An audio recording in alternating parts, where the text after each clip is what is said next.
Before she knew it, the bride and groom had been pronounced man and wife and were barging through the doors and out into the vestibule, followed by the bridal party.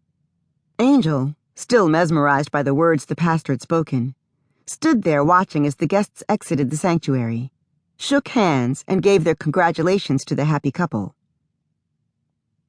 "You did a fine job, Pastor," Angel heard someone say to the tall, medium brown-complexioned man who was wearing a minister's collar and carrying a Bible. Angel knew that had to be him. That had to be the man who had joined the couple in holy matrimony while giving everyone else within earshot a message about finding themselves in that same position.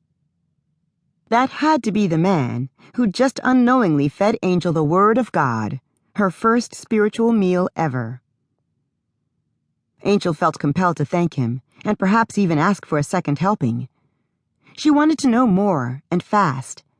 Her life's playbook had always had her married by the age of 25, with 2 kids by 30. That hadn't even almost happened. It was better late than never, though, as far as Angel was concerned. So she waited patiently over to the side until the good pastor had excused himself and stepped out of the receiving line. The man behind the words that had moved Angel headed away from her and down the hall. She struggled to catch up with his long strides. Angel stopped him as he was headed into his office. "Excuse me, sir." "Pastor?" Angel said, her heels clicking on the floor as she did a light jog to catch up with the man before he disappeared behind the door to his office. With his hand on the doorknob of the dark mahogany door, with a gold plate sign that read Pastor Harrison on it, he turned to face the young, timid woman. "Yes, may I help you?" "Hi. Yes, I just wanted to—" At this point, Angel was a little out of breath and was struggling to juggle her sewing items. "Here, let me help you." He opened his office door, then turned and took a couple of items from Angel's hands.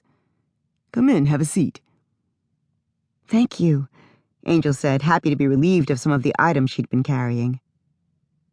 He walked over to his desk and sat down. "I don't need to sit.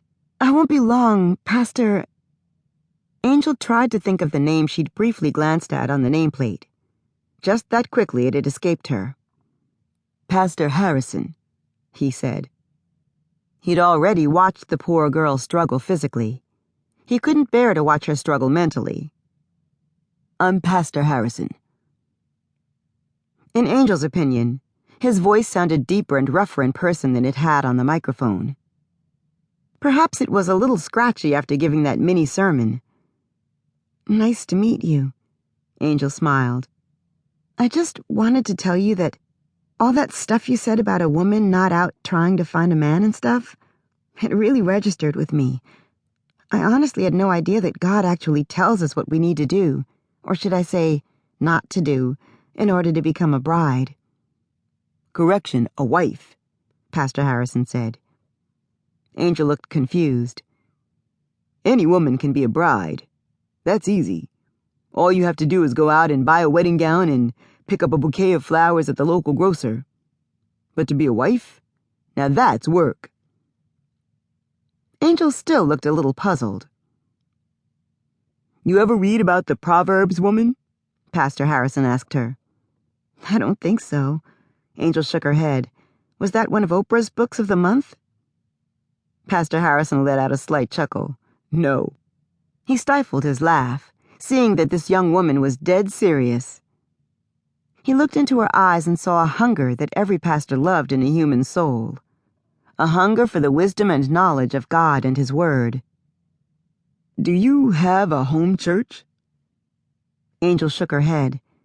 "I honestly really don't do church." "I see." Pastor Harrison opened his desk drawer. He pulled out a church program and handed it to Angel.